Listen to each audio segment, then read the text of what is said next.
Hey guys, and welcome to Bomber Crew. Bomber Crew is a strategy and tactics game where you control the crew of a bomber during World War II.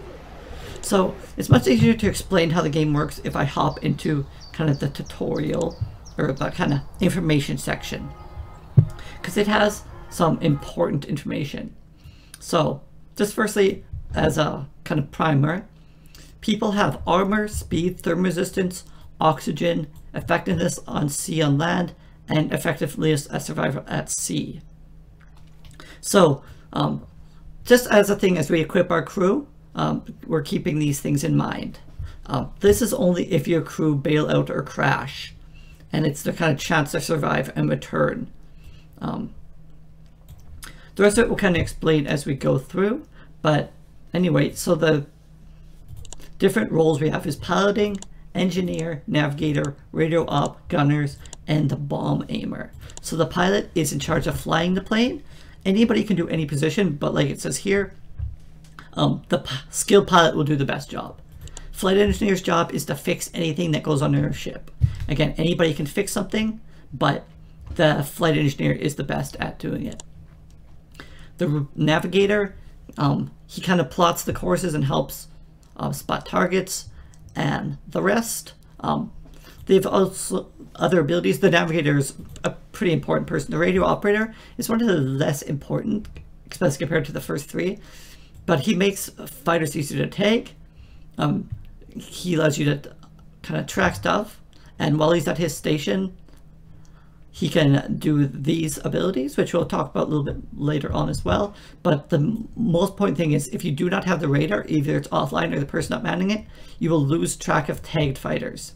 That is important. Gunners are the most skilled at gunning, and the bomb aimer is the best person at dropping bombs and kind of taking photographs and the like. So that's kind of the crew. I tried to name them after characters I thought made sense from previous Let's Play.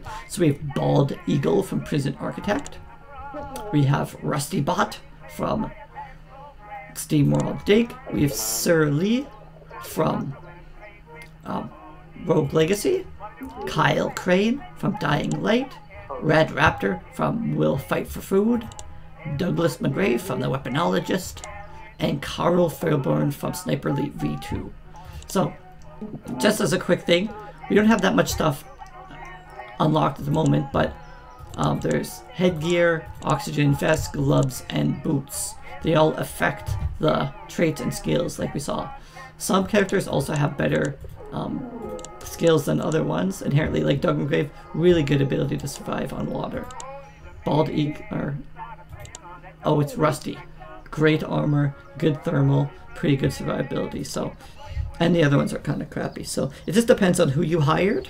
If you lose characters, you'll get a chance to hire more later on.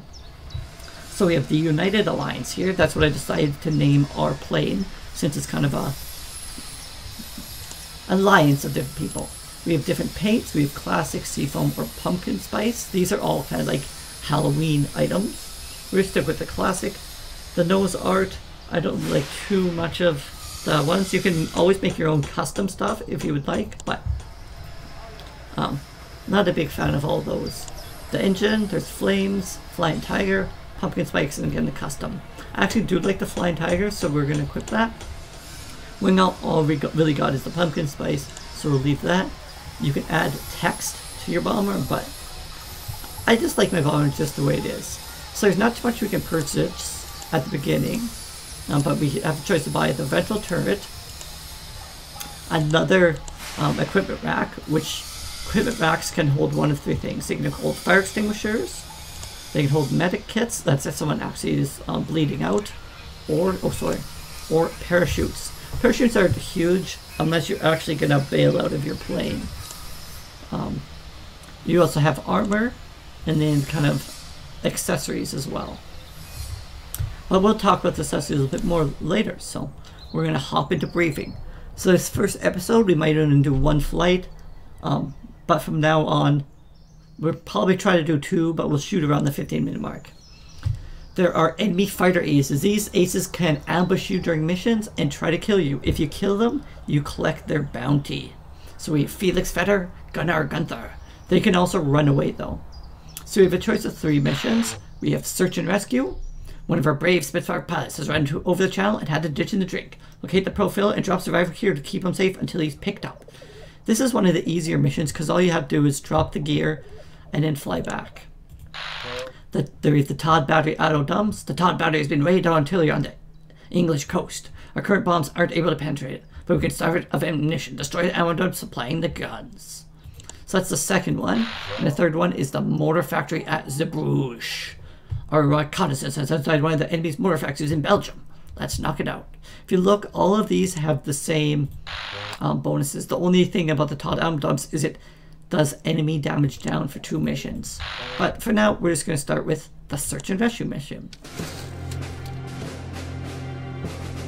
So how this game works is you select people and that's what happens. So there's no point selecting your ammunition people because they don't have anything to do with flying. So we're gonna take off with Bald Eagle, our pilot, and then we have a new heading marked by our navigator. So we'll head for that heading after we take off. Once we take off, we want to raise our landing gear because landing gear creates drag. If we go to our engineer for a second, if we have too much drag and we use up too much fuel, we will run out of fuel and our plane will crash. So we have to be careful that we don't abuse our fuel situation. So Sir Lee, we can use the maps to use the navigator and to look at where we're headed on the map. If a new navigation thing comes up, you generally want to follow that next course because it's usually the more accurately point A to point B. You get an ETA here. Radar Op has abilities, but we have not unlocked any of them yet. Gunners have abilities. They're also in the turrets. So we can actually send Rusty. Oh, I didn't buy the ventral turret. It's not a big deal for this mission, but I usually like to buy the ventral turret because it gives you a really good turret for shooting below your plane. Right now, none of our turrets can shoot below our plane. So we have one at the front, one at the top, and one at the back. Okay, so we just had our power go out. I believe the power affects the radio operator. So shouldn't affect too much else. We all see in the corner that the power is out. So, okay. So we have our next waypoint. So, one turn. Stuff can actually happen on your wings. Your engines can start on fire and... Okay, so now we have our drop. So dropping happens is you want to get your person who has the skills for dropping. You actually have to, and you jump in. I actually might miss my drop. Oop. It pulls put release, but I was talking and I did not have my thing. So we've been attacked by some planes. So I'm quick going to tag those. Then we'll spin around and we will try our drop again. So we have to put we have to have our doors open, we have to have our bomb or supply selected, and we have to watch our cursor for when we see what we're going to drop on. Okay, so we dropped our supplies, we can close our doors, and we can actually get Fairborn back into the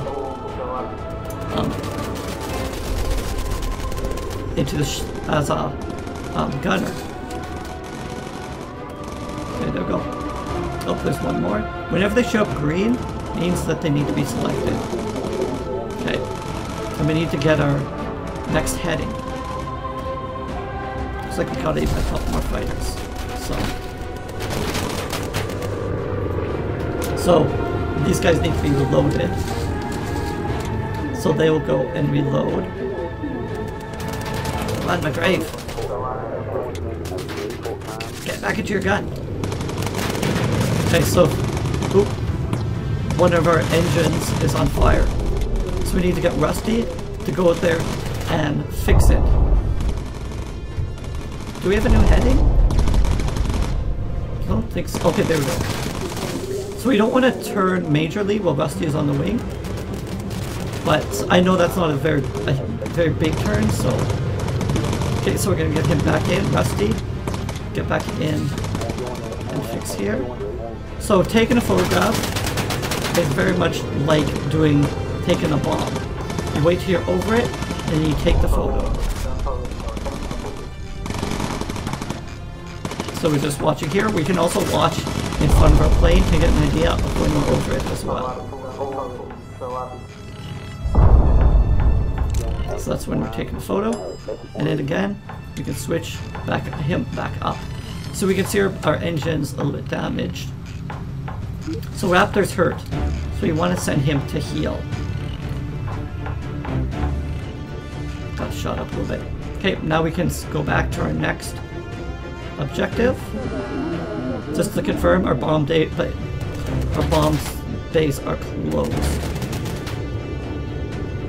We got another 2 planes here on us. So we'll mark them. And, oh man, we got another fire. We're just having nothing but trouble here. Is they gonna get Lee out there? Okay, so he needs to load again. I say we'll get Fairburn there at the back. Rusty, you can... Okay. Just want to make sure we're adjusting our courses. These planes are still kind of on our tail.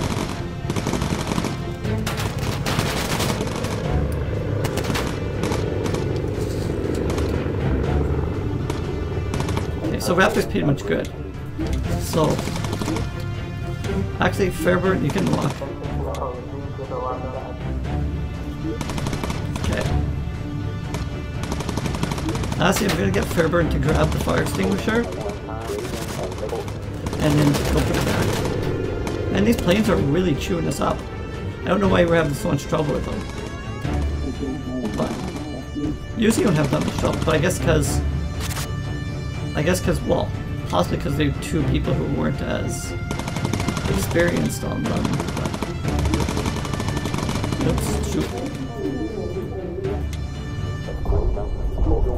Okay, okay, I think we took out them. So we still have half our fuel remaining, and we're on our way back. So we're doing pretty good.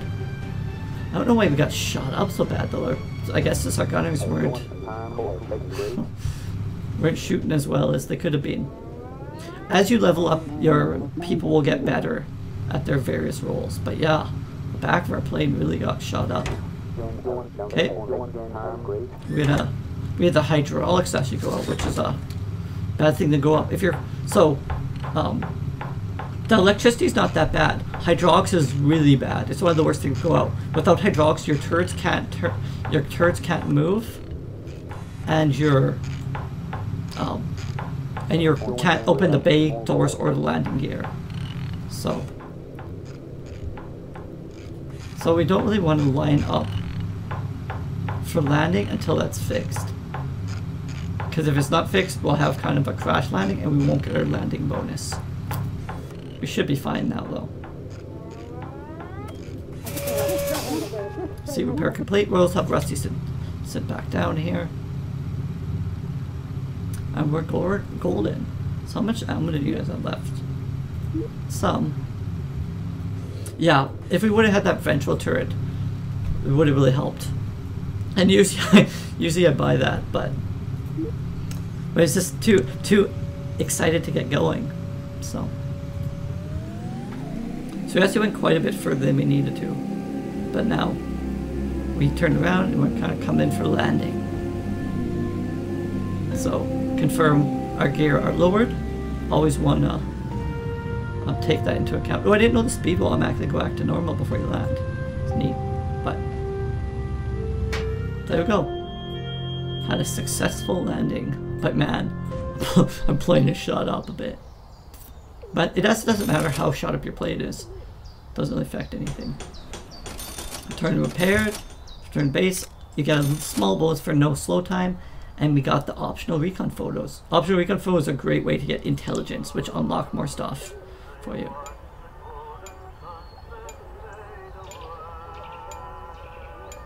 There you go.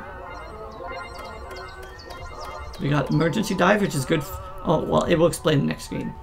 Emergency dive to quickly put out engine fires or reach low altitude quickly and get a boost of speed by using a richer fuel mix. We also got armored fertilize, engine extinguishers, olive drab, woolen boots, leather boots, and the basic fleet equipment. So we're up to 4,500 pounds, which is lots. So when equipping people, you can buy it for just one if you just want one character, but if you want everybody to equip it, you just hit everybody.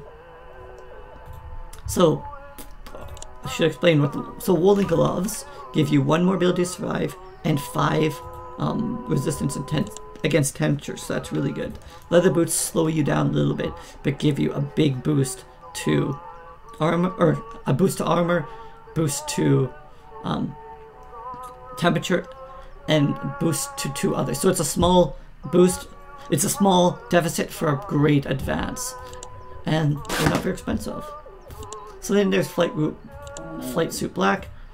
Since this is our pilot, we'll give the pilot a black flight suit.